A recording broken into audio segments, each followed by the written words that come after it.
I knew you'd be involved somehow, Bryce. One Friday night, I was supposed to cover for one of our weekend folks. Well, something got snafu'd and I ended up scoring a night off.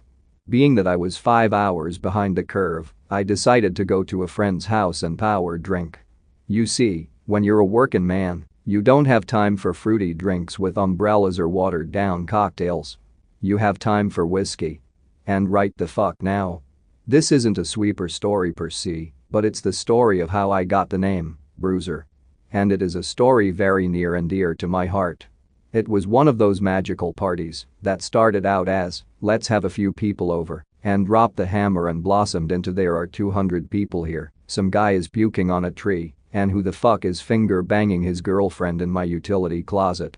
I'm minding my own business, drinking my Crown Royal, and generally having a good time with my friends. Well, all of a sudden my friend Jen comes running up to me. It should be noted that I was Jen's appointed bodyguard at all parties. We had one of those big brother, little sister relationships. Bruiser. I need your help. Setting down bottle of whiskey. What is it? Some creepy assholes are trying to feel me up. I think one of them is trying to sell cocaine. According to second-hand accounts, you could physically see the change from fun-time party boy to killing machine. Point them out. Jen points out 3 scrawny pukes standing off in the corner. One was shifty-eyed and kept his hands shoved in his pockets. I'll take care of it. I make my way over to the 3 amigos. I put on my best face. Hey guys, how's it going? The lead puke speaks up. Sup, dude. Not much, I'm just here to tell you that you guys are leaving. What did you say? I said that I was here to tell you that you guys are leaving. As in, right the motherfuck now. What the fuck, dude? What's your problem? I don't like the way you look. So? Do you fucking live here? Nope, but my buddy does. My buddy is visiting with his girlfriend right now, and I don't want to bother him. So I'm doing my buddy a favor and letting you guys leave uninjured. Shady guy 2 speaks up. Why don't you go back to sucking a dick? That's 1. What's 1? Everybody gets 1. You go for 2, I hurt you. I'm going to fuck you up, man. And there's 2. I give puke number 1 a massive uppercut to the stomach and deflate his lungs. When he doubles over, I knee him in the face and send him to the carpet. I then focus on the other 2. What the fuck, man? He tries to make a run for it and I trip him. After he catches the side of a coffee table, I grab him by the back of his jacket and drag him out of the door. Guy number 1 is down for the count. I then focus on guy number 3. He's pressed up against the wall, eyes bloodshot, and looking scared as shit. In a calm, even voice, I said, "You dealing?" He nods in the affirmative. You have 2 seconds to get out of that door. An instant longer, and it'll be blink once for yes and twice for no. The guy beats tracks for the door, falls on the door jamb, and continues out to the front lawn. Well, sometime during that time, someone called the cops. I walk out front to a few squad cars. What the hell are you doing here? Hey Bryce. Taking stock of the injured. Jesus. What the fuck happened? They sexually assaulted a young female. I assisted them out of the door. Jen comes running up to my side. One of those assholes shoved their hand down the back of my pants. They're holding. Are they? Blow and God knows what else. I'll be right back. They shake the 3 guys down and find 4 grams of coke, $1,200 in 20s, and 2 knives between the 3 of them. Wow, I really have to thank you guys. You just filled my quotas for the entire month of May. The only gift I can give you is a ride to county lockup. I sure hope that'll do. What about the asshole that beat us up? He aided in the apprehension of 3 suspects whose charges include sexual battery, possession of a deadly weapon, possession of cocaine with intent to sell, and from the way you gentlemen look, I bet there's some destruction of property in there. You play nice, and we'll see about sliming those charges down. In you go. And away they went into squad cars. I'm really sorry, Bryce, I didn't know someone would call the cops. I'll answer for assault charges. Don't worry about it. I have a feeling that those punks are going to forget how they got bloodied. You're the man. Have I ever told you that? Only every time you see me. I bet the party is breaking up. You sleeping here? You know it. Good deal. I'll catch you later." He started to walk away and turned around halfway to his car. "When I got the call on the radio, I somehow knew you'd be involved.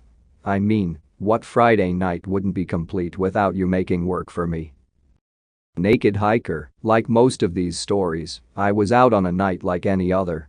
I was at a property that was deserted at this time of night, thinking about what brand of beer I wanted when I got home. It was either Guinness Stout or Dos Equis. But I digress. I was checking the curb when I heard a very proper British voice behind me. "Pardon me, sir." A chill shot up my spine. How the fuck did I not hear this guy is beyond me. Gah. What? It didn't take me long to realize that the well-groomed man with an expensive hiking backpack behind me was buck-ass naked. "Very sorry, but I was wondering if you could point me to wrestles with a road atlas Interstate 24. "No problem, it's about a mile down this street." "Which way are you headed?" "West, towards Interstate 40. "Yeah, you're going to want to take the Nashville exit. It's about 25 miles to the I-40 exit." "Very good, thank you for your time." "Yeah, no problem." I turned back around and thought about asking him why a naked British man was hiking the interstate system in Middle Tennessee. Say, why, but he was gone. I ran around the back of the building looking for the guy. Nothing. He couldn't have gone far, so I checked some other places, but the guy just vanished just as quickly as he appeared. I walked around the front of the building to finish changing cans. There was a $20 bill wedged under the corner of the can that most certainly wasn't there before. I picked it up and noticed tiny writing on the edge. "Thanks for the directions, mate." Just another one of the many mysteries of the night.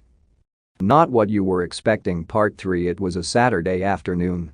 We'd been making love and were wrapped up in each other. "Bruiser?" "Yes." "If I tell you something, do you promise not to freak out?" "Of course." The multitude of things that ran through my head ranged from "oh god, she's pregnant" to "oh god, there's another guy." If it was the latter, I was already planning the man's demise. It would be a simple case of finding out who, and then "I love you." What? Oh man. I've never. Who? Huh. I've never heard that before. She rolled over. "Say something." I ran my fingers through her tousled hair. God, she was beautiful. The lie, the body creamy. Skin, dark eyes, flawless skin. And her personality, Christ. It was amazing to know "I love you too." And she smiled. That smile is burned into my brain forever. It won't go away, no matter how hard I try. God, my life was good. Duck and cover A sweepers July 4th, around Independence Day, parking lots across the state fill with tents selling fireworks.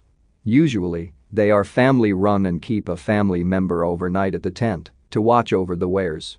The tent in question had the brilliant idea of using a PODS, portable on-demand storage, unit to lock everything up in overnight. If the tent wasn't centrally located in a rough part of town, this would have been a great idea.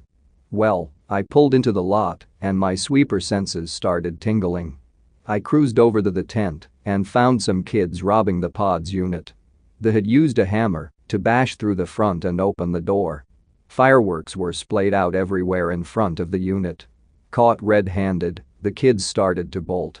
I called Central Dispatch. Bryce was on vacation, and they said they would send someone over. Yes, the children bailed. Not before they threw a lit cigarette into the PODS unit. I saw smoke start to roll out of the unit, decided the discretion was the better part of valor, and watched from a distance. What ensued was, to this date, the most awesome thing I've seen. Fireworks, smoke bombs, everything in the unit went up at once in a maelstrom of gunpowder and color. It was like a fucking World War II reenactment. It went on like this for a solid 10 minutes. The cops showed up, looked at the situation, and called the fire department. They had no choice to let it burn out. God, that was awesome. The nacho cheese incident. If time would allow, Mike and I would team up and end our night that much faster. Towards the end of one of these nights, Dad and I were sweeping behind a center with a hot dog place. Well, Behind the hot dog place, sitting in all of its glory, was a box of restaurant-size cans of dead nacho cheese. Want to have some fun? Of course. How does 25 cans of nacho cheese sound? I bet it would look awesome if we ran over them.